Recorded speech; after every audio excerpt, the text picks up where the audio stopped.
It's a Big Froggy 101 and ForeverStateCollege.com exclusive on the hotline right now. Jeff Bates. Jeff, how are you? Jeff, I'm doing great. From one Jeff to another, right? Like I'm talking. Yeah, it sounds like I'm talking to myself. Well, hey, man, my grandmother always said that it's okay if you talk to yourself. If you start answering yourself, then you got to worry. Then you got problems, and she'd be correct on that. She's a smart woman. But you know Jeff from his hits a couple years back, the love song, Long Slow Kisses, huge song, still getting played to this very day. But, Jeff, you're back with a brand new song, as a matter of fact, right? Yeah, I have a new CD out. It's called Me and Conway. And, you know, when I first came out, a lot of people made the comparison where you sound like Conway. And, you know, I wanted to have my own identity, and so I fought it and argued about it for a while. And finally I said, what's the point? It's not a bad comparison. It's actually a compliment.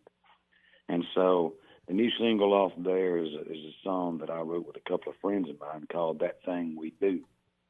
And up-tempo, fun song, and something I'm really proud of. I don't know if Conway would have ever recorded it, but I know Blake Shelton did, and I appreciate that cut from it. It never was a single, and it almost was, and something happened at the label that it didn't work out for Blake to be a single, and I'm more than happy with it, having it as my new single. Well, you got to hate when politics get involved with stuff like that, though. Yeah, because sometimes, you know, being an artist, being signed to major labels before, sometimes it's the smallest little things. Somebody having a song similar out at the same time. Something that the label has in mind that they're trying to accomplish with a single that's not associated to airplay or anything. So it's usually small things that kind of come out of left field that cause that to happen when the label's actually looking at one to make a single. But like you said, it worked out well. It's your brand new song. You're getting some traction with it. And it's like you said, it's fun, it's up-tempo, and it seems like we need more songs like that these days. Absolutely. And stylistically, you know, I love the beat and the groove, and makes me want to drive. Matter of fact, I was driving when I came up with the idea. You know, a lot of us guys, sometimes we're always trying to get the girl to go do something with it. I just wanted to ride with her. There you go. And rather than tell her I want to lay her down, get on up and let's go do something fun. There you go. Let me take you out. Let me do something nice for you, and then we'll see what happens from there. Yeah, and it's that kind of thing right there. Just fun summer song. And you mentioned the new album, Me and Conway. It's 6 Conway Twitty classics, and then the 6 original tunes, including That Thing We Do on there. Right. You know, Conway had he had such a long career of over 50 number one songs, and so I wanted to pick the songs that were, and he changed his style so much over the years to change with the times.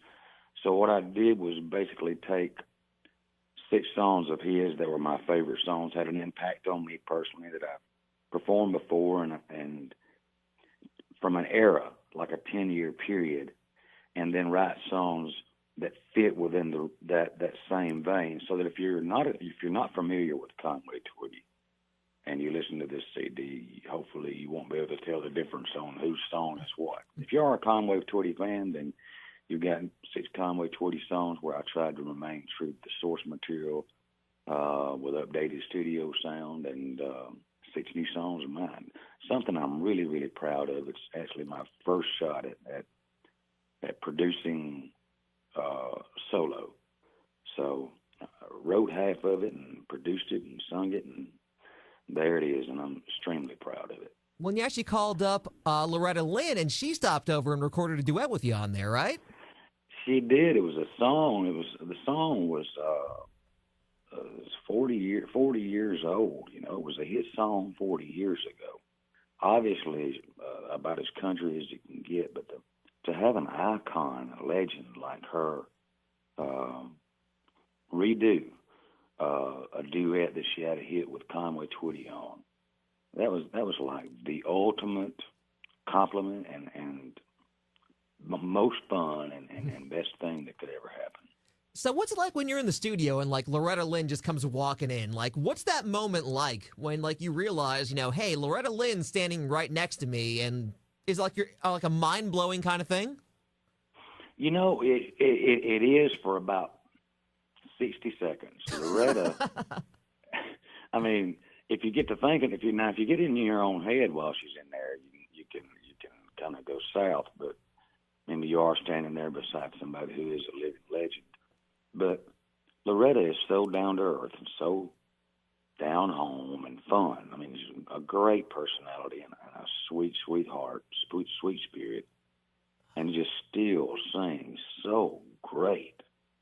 And has become my friend, and I've learned a few things from her. And yeah, it doesn't get any better than that. You forget who's in the room with you after about 60 seconds, and realize you just got somebody there who's just like you. Yeah, one kindred spirit to another. Absolutely. Got her family and her kids with her, and they're back and forth and carrying on, and it's hilarious. It's fun and funny. So one of the best experiences of my life. So I'm sure having it kind of be like a family vibe in the studio and kind of keeping the whole atmosphere light, that's got to help kind of create a fun environment when you're recording too. It does. It relaxes you and makes you do a better job, I feel. I mean, you're obviously going to, from doing radio, you're in the studio session when, you have the things going on that you have to keep your eye on and do your job, because it is your profession. But at the same time, the more relaxed you are, just the better job you're going to do. And she is incredible at being helping create an atmosphere that's conducive to just having fun and singing your very best. Well, maybe it's the same for you. I know for me, like you said, it seems like the more I think about something, the worse I do at it. Oh, yeah. One of my favorite lines from any producer, Scott Hendricks was producing my first CD, and he said, try singing it like this. And so I sang it like that. And he said, that sounds great sonically, he said, but I can hear you thinking. And that about sums it up. When your mind's out in front of what you're doing, it can get a little stiff. So if you can have a natural flow going, and that's whether you're doing what you do or whether I do. If you just got your rhythm going, your flow going, and you kind of get out of your own way, that's when magical stuff happens. Totally. And one of the best pieces of advice I ever received was to just smile, and it'll come through on the airwaves. It does. Kenny Beard was, he co-produced my first two records. Incredible songwriter and great. He calls himself a stunt singer in the studio because he's gone in before and did my scratch vocal, Trace Atkins, Tracy Lawrence. But he has this unique, over-the-top ability to put a smile in his voice. And I sit there and I watch him from the control room. And when he gets to a line he wants to smile on, you know what he does? He just smiles. Great old big KB grin, and just and it comes right through the microphone. So I asked him, I said, how in the world do you do that? That's just amazing to me. I mean, I hear it. So it's a gift to, if you can do that, if you can kick back and smile and make it come through a microphone, and I can tell you already you do. That's a talent. That's a gift. Well, they call the microphone the great amplifier for a reason. Yeah, they do. You're 100% correct, sir. Well, you stayed really busy just the past year and a half, too. Not only the Me and Conway album, but also a new Christmas album as well. Yeah, I have a new Christmas CD out. It's called Once Upon a Star. And the premise behind it was simply to tell the story of the nativity, the birth of Christ, from the perspective of those who were there. So you got a song by Mary and Joseph, and you got a song by the angel who spread the news, by the shepherds who received the news. You even got a song by the star. The star itself. And yeah, the star itself. And then there's a song by the donkey, the donk we call him, who who rode Mary on his back to Bethlehem with Joseph for Christ to be born. And I wanted to make it simple, fun for kids, memorable with catchy melodies, and at the same time make it complex enough for adults. And it's been a huge success for us too. I spent last Christmas every week out in churches performing it, and churches doing plays with it. And I'm as pumped on that because it was so unique and different than anything I've ever done. Well, and it's an original concept, too, because anyone can go and record a Christmas album, but you actually kind of took it one step further and made it a concept album, almost like its own like mini opera. It is exactly is. Our next step on it is to create a audible dramatization of it, kind of like an old radio program. And once we have that, then we'll have the outline of the script we want to follow, and then the next step will be to partner up with someone to animate it and actually make a movie out of it. That'd be great. And it's one of those things, too. It's, a lot of the songs don't kind of come from that perspective anymore, kind of like the old world Christmas hymns almost. Right. That intrigued me, and I'm drug free 15 years, and congratulations on that.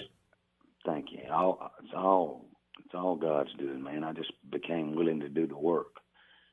But when we go out, to be able to take something like this and make it real and tangible has been a big experience. But then you start seeing how people react to it, grown adults and children alike, and they get into it. And so I want to do two more after this. One will be about the life and ministry of Jesus. It'll be called Once Upon a Love, and then one about the crucifixion and resurrection called Once Upon a Cross. And the same donkey will be in all three of them. So got to bring the donkey back. Yeah, keep it simple and keep it fun and tell the story and make it memorable. If you can feel like you're involved in it and you're in the middle of it, I think that probably I would have done my job right. And like you said, you're doing your job, you're doing the work, and it's almost a form of worship in itself. No, it really is. And the cool thing about it, my daughter is 5 years old now, the love of my life, man. When she was 4, I invited her into the studio, and I was working on this CD, the Christmas album. And I got her to act out a scene with me about us being outside, and her saying, "Look, Daddy, there's a star." And I say, "Yeah, it's a bright one." She says, "Yes, is that the Christmas star?" And I said, "Is that Jesus' star?" And I say, "Yeah, baby, they're all Jesus' stars." And she says, "Well, is that the Christmas star?" And then she sings "Twinkle, Twinkle, Little Star," and she was the coolest studio partner above any and all I've ever had. She was so into it and did such an incredible job on it. So once you had her approval, you knew you're on the right track. Oh, yeah. I mean, she'll listen to that thing in the summer now. Now, she's like me. She doesn't like her own voice, so she wants to fast forward past her part and get to the donkey song. No, Dad, play the donkey song. And then you can't say no, I'm sure. So on to the donkey song it is. No, she is an incredibly intelligent, bright, funny, and witty child. Just a huge blessing in my life. A child will slow you down in ways you need to be slowed down. And I thank God for her. Well, you said, being dad's your number one job first and foremost, and you also picked up a couple years back the ICM Faith, Family, and Country Awards, Best Mainstream Country Artist Award too. Yeah, that was a surprise and a huge honor, and it coincided with kind of kicking off the ministry work that we do. I'm still a country songwriter and a country singer at heart, but this ministry stuff's been fun. There's a lot of people struggling out there, and so we take things like that award and the songs and all that stuff, and just we'll go out to churches all over the country, to jails, prisons, recovery homes, and everything, houses, and just help share the story of what happened in my life and what God did to change that. in the hopes that to keep people from making my same mistakes, and in the hopes that people that are in the middle of any kind of addiction or alcoholism or anything like that and suffering from it, that there's a better way of doing things and a better way of thinking. We're in 2016 now, so going forward, what's on the menu for you, Jeff? More touring, more ministry work, new music maybe? Brother, we are out every weekend, and the dates are still coming in. I think we worked well over 170 shows last year, including the church work, the ministry work too. It's just still continuing to grow, and I'm as busy. No, I'm busier than I've ever been, touring and performing. You know, whether it be country music or Christian country. Golly, man, more to do than I can get to sometimes, but I wouldn't have it any other way. It's what I love doing. I mean, what's the quote? The man, anybody who does what they love to do for a living will never work a day in their life. So you're living the dream. Well, I'm living my dream, and I think that's what's important. If you're living yours and I'm living mine, then we should be a couple of happy guys. Should be easy to create a smile in a microphone. Totally. I mean, if it stops being easy, then maybe it's time to look somewhere else. But, you know, I've been doing this for a decade now, and I'm still loving it. So I'm guessing I'm doing it right. Well, yeah, I'm with you. And you've got your listeners, and they're loyal, and they tune into you every day, and they love listening to you. And I have the best fans and friends in the world. They continue to buy the music, come out to the shows, and I think that is a true sign of success. You can put it on. You can make your success. You can compare the level of it to whomever and whatever you want to. But are you doing what you love to do? Are you making a living at it? And are you happy? And are people still showing up to hear you or to hear me? Absolutely. So, yeah, I'm blessed and still loving what I do and not going anywhere. And I appreciate you playing the song. Oh, absolutely. And for anyone that wants to kind of keep tracks on tour dates, the new music, where can they go? They go to jeffbates.net. You can go to Jeff Bates Music on Facebook. I have Instagram. I have Twitter. It's all out there, just like it should be. Plenty of places to find information, tour dates, and to communicate with me if you want to. All right. Well, Jeff, we appreciate your time, man. And don't be a stranger. Feel free to call in anytime you want to, all right? Thank you, Jeff. I appreciate that. I'll take you up on that, man.